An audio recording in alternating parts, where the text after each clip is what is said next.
Sa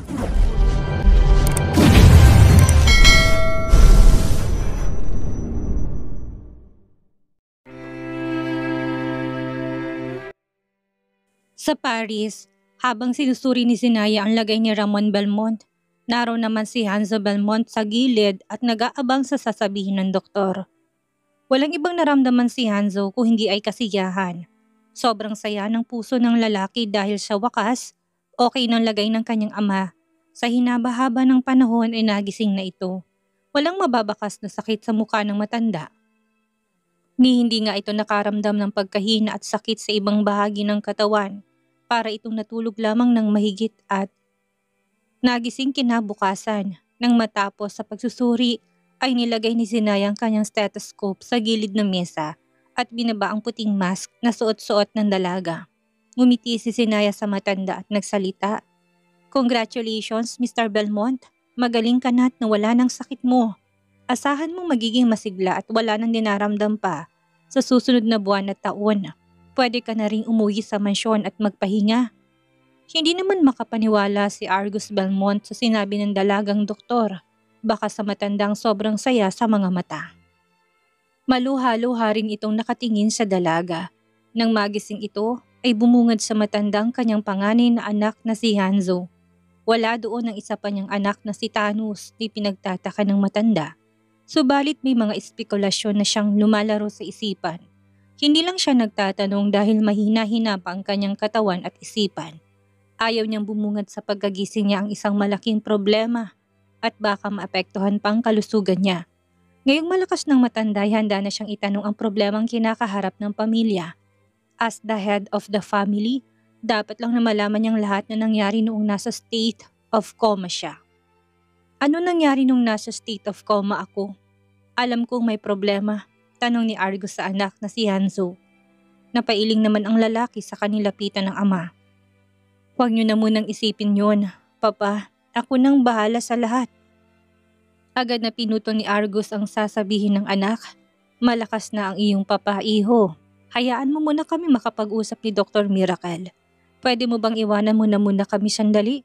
Tanong ni Argus kaya kagad na tumango si Hanzo Belmont. Dahil sa takot na mapagalitan ay sinunod na lamang ng lalaki ang ama. Alam ni Argus Belmont na wala siyang mapapala sa anak kung kaya't itong doktor na lamang ang tatanungin niya. Knowing his son, alam niyang may mga hindi ito sasabihin sa kanya sa kadahilan ng ayaw nito mag-isip pa siya at mamroblema. Manang-mana nga ito sa asawa niyang si Alicia.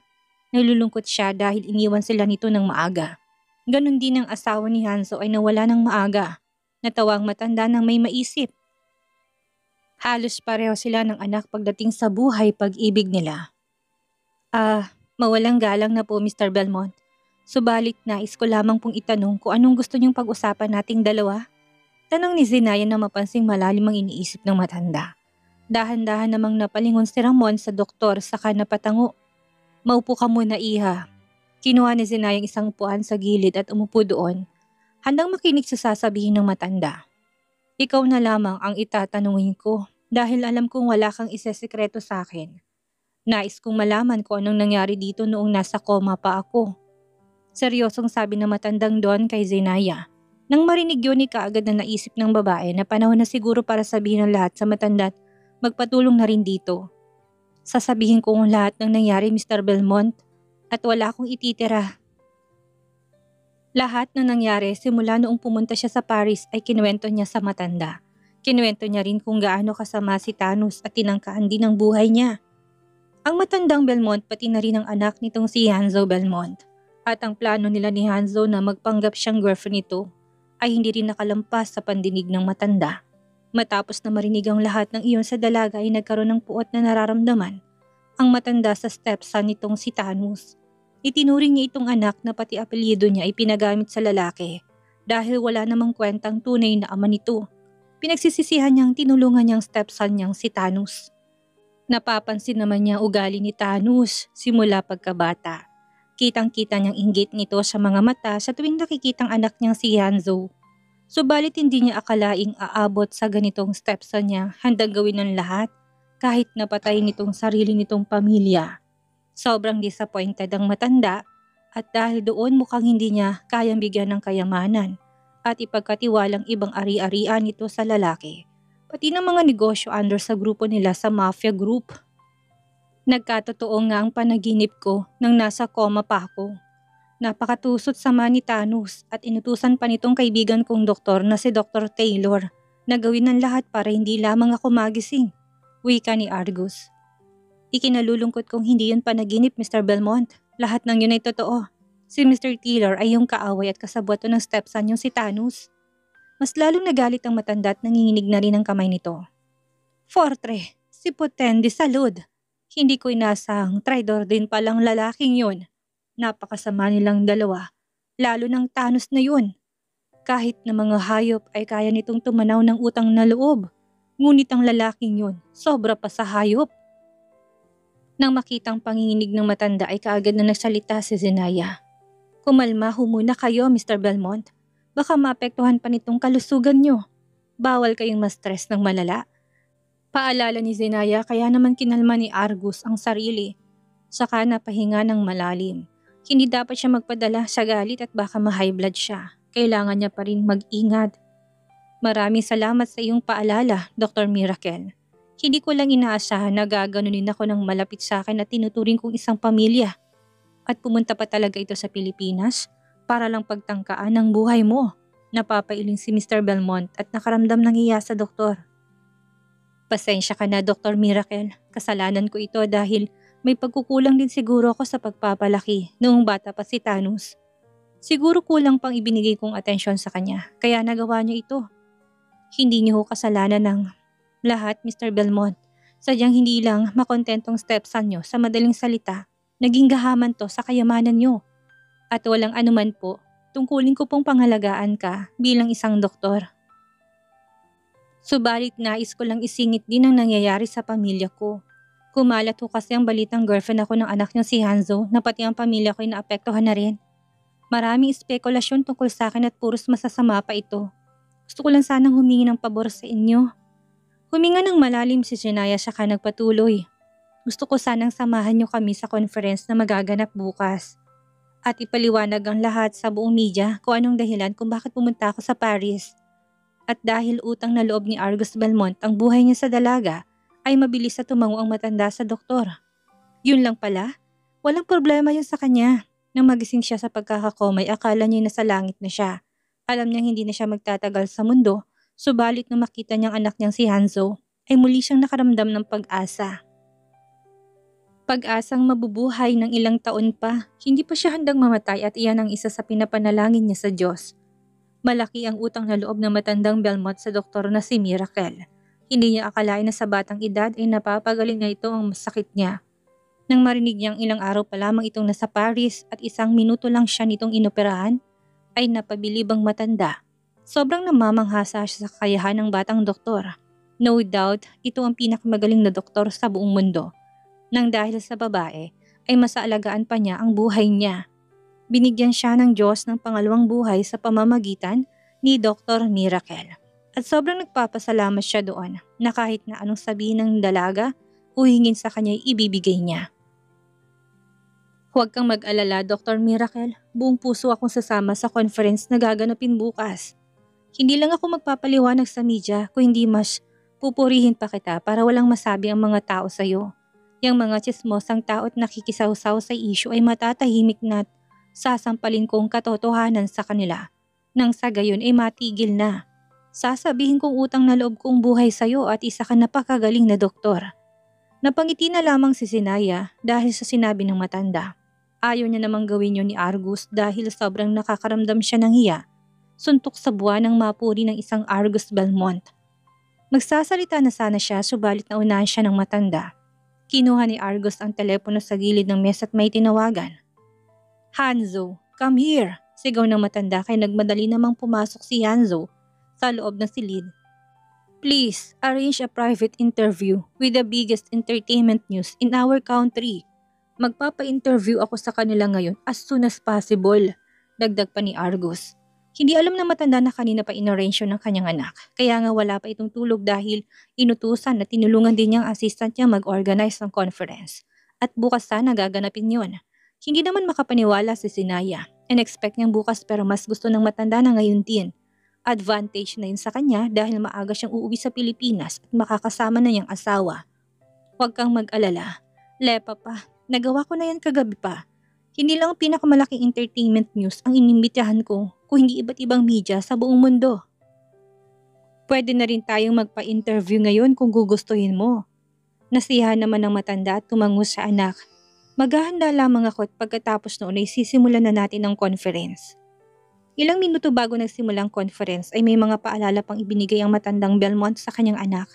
Habang ang doktor na si Sinaya ay nag-aayos ng sarili para sa gaganaping conference. Buong mundo ang makakakita sa kanya kaya kailangang disente siya kung tingnan. Susuot niyang puting uniform at ang pang-doktor. Anak, huwag mong kalimutan ang mga tanong na dapat mong ibigay sa mga reporters. Dapat ay tungkol lamang sa kakayahan ni Dr. Miracle. Naintindihan mo? Kailangang sentro ng interview ay tungkol lamang sa magaling na doktor. Wala nang iba. Wala namang bukang bibig ang matanda kung hindi si Dr. Miracle na kailangan daw ay perpekto ang magiging description nito sa babae dahil nakakahiya naman sa doktor. Halos purihin at sambahin ng matandang Belmont ang batang doktor. Nang lumapit naman si Sinaya sa dalawang nag-uusap ay narinig niyang abot langit na papuri ng matanda sa kanya.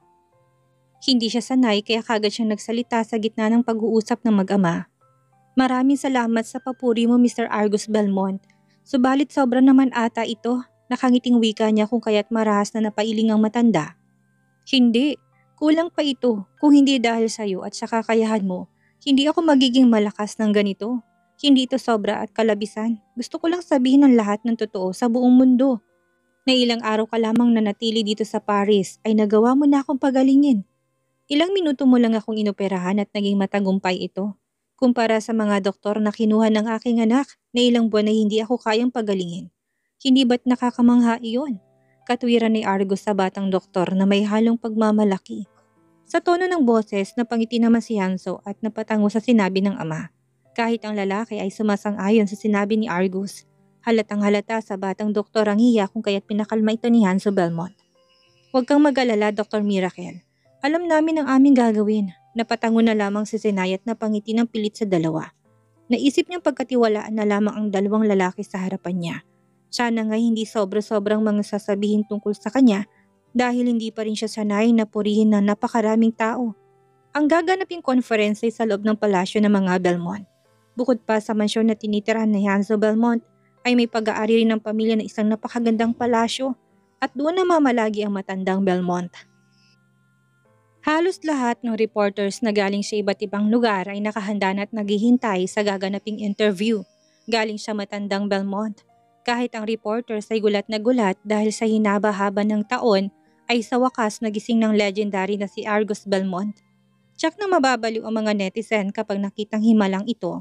Alam kasi ng lahat kung gaano ka-critical ng lagay ng matanda at wala na itong tsansang mabuhay pa. Hindi naman inasahan ng mga reporters na gumaling na ito at makikita pa nila ng harapan. Nang bumukas ang napakalaking pintuan sa hall ay lahat ng mga kamera doon ay nakatutok doon.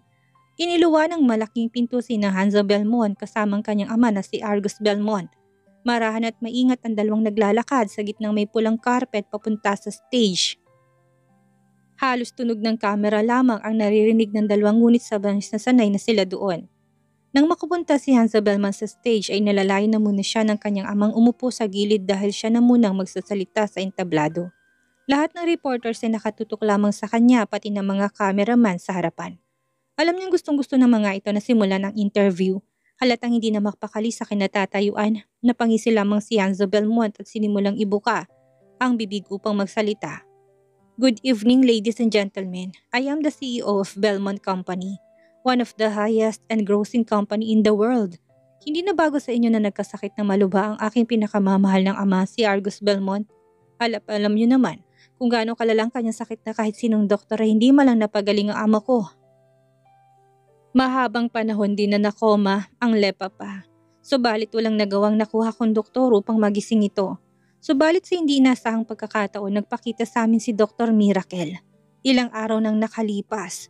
We were very lucky that we got an special appointment to her knowing she's always busy with her work. At dahil kay Dr. Miracle, dahil sa magaling na doktor, naging maayos ang lagay ng aking amang si Argus Belmont. Nais kong sabihin sa inyo na tuluyan ng ligtas ang aking ama sa kanyang malubhang sakit.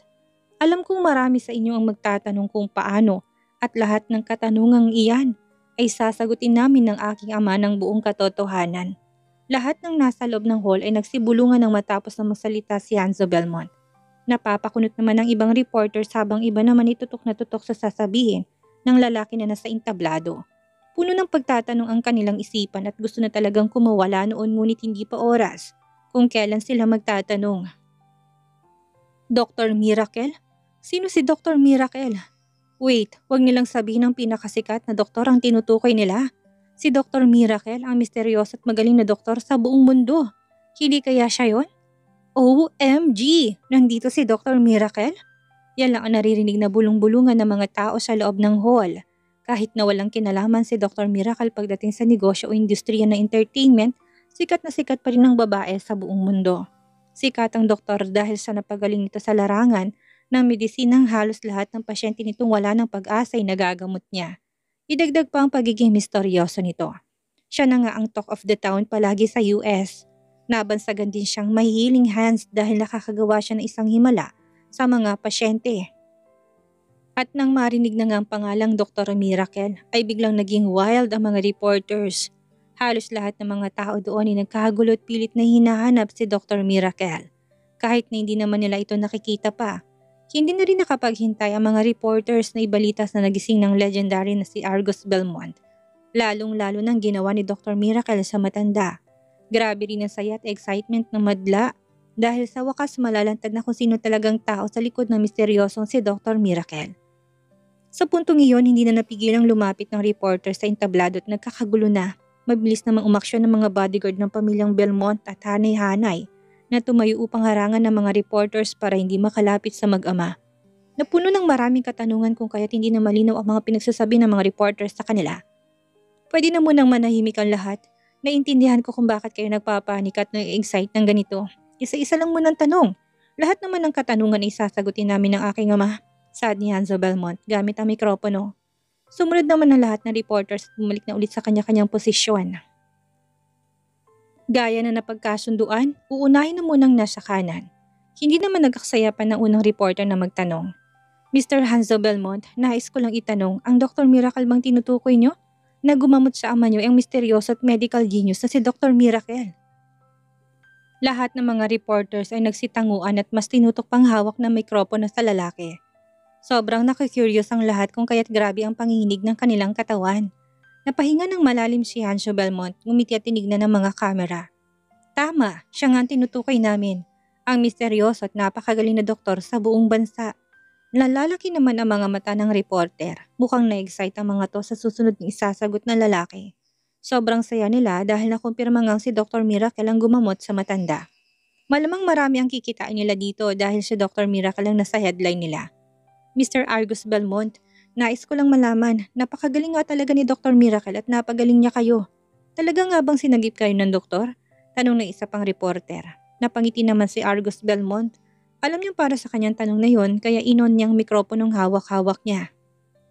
Totoo yan, siyang dahilan kung bakit nandito ako sa harap ng entablado at kinakausap niyo. Siyang nagligtas sa akin sa kapahamakan at utang na loob kong buhay ko sa kanya.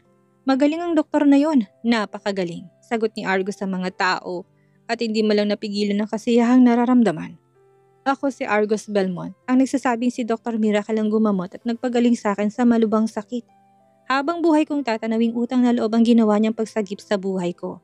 Pati ng mga future generations ng aming pamilya ay rerespetuhin siya. Dr. Miracle is my savior. Mr. Argus Belmont, ibig mo bang sabihin ay susuportahan mo palagi si Dr. Miracle? At kung may mga taong kakalabanin ng doktor ay ikaw at ang pamilyang Belmont ang makakalaban nito? Binabantaan mo ba ang mga gustong bumatiko sa doktor? Tanong ng reporter. Obviously, scripted ang tanong na ito. Binigay yun ni Hanzo Belmont sa isang reporter para tanungin. Hindi yan pagbabanta. Nais ko lang sabihin at linawin ng lahat sa buong mundo na kung gagawa nyo ng masama, babastusin at iinsultuhin nyo si Dr. Miracle. Ako at ang pamilya kong makakalaban nyo. Para nyo na ring binastos ang pamilya ko. Lahat naman ng kamera ay nagsitunugan. Dahil sa sinabi ng matanda, malaki ang magiging impact ng headlines na gagawin nila kapag sinamang salitang yon mula sa matanda. Ang pangatlong reporter naman ang nagtanong, Mr. Belmont, mukhang na-meet niyo na ang medical genius na si Dr. Miracle. Pwede mo bang sabihin kung anong personality niya? Mukhang alam mong matagal nang naku-curious sa mga fans niya kung anong klaseng tao ang doktor. Ngumiti naman ang matanda sa katumango. Si Dr. Miracle ay talagang napakagaling na doktor. Puro rin ang puso't napakabait. Simple lamang na doktor kaya sobrang nakakahanga. Talaga nga namang abot langit ng papuri ng matandang Belmont kay Zinaya na nakalimutan na nitong dapat nitong gawin. Engross na engross ang matanda sa pagmamalaki sa kakayahan ni Dr. Miracle kaya hindi nalilinaw pang tungkol sa relasyon ni Zinaya at ng anak nitong si Hanzo Belmont. Magkakalahating oras na ngunit hindi pa rin naipapaliwanag ang relasyon nila ng lalaki. Patagal ng patagal ay sobrang nababagot ng babae. Isa lang naman kasi ang gusto niya. Ang malinaw ang kanyang pagkatao sa buong mundo. Yun lang ang mahalaga, wala siyang pakialam sa pagpuri ng matanda. Gusto niya lang ay ang mawala ang problema nila ng asawang si Kit Joaquin. Napahinga ng malalim si Zinaya at pinapanalangin na sana'y bumaling ang atensyon ni Hanzo Belmont sa kanyang direksyon. Naroon lamang siya sa gilid at naghihintay na linawin ng dalawa ang isyu niya. Tama ang lepa pa. Sa katunayan, nung nakaraang ilang buwan ay nagpa-appointment ako kay Dr. Miracle. Subalit sobrang busy nito. Nahirapan talaga ako makapag-appointment. Akala kong snub ng doktor pero hindi ko inasahan na makilala ko siya. Ay napakabuti pala nito at napakasensero. At mapagkumbaba. Hindi rin siya mayabang. Simpleng doktor lamang ito at napaka-low-key. Mukhang nag-e-enjoy ang dalawa sa papuri kay Zinaya. Subalit hindi naman nag-e-enjoy ang babae doon. Napapatapik na lamang na noo si Zinaya dahil nadadala ng dalawa sa emosyon. Bising-busy ito sa papuri sa kanya. Walang katapusang papuri na hindi naman niya kailangan dahil naiilang siya.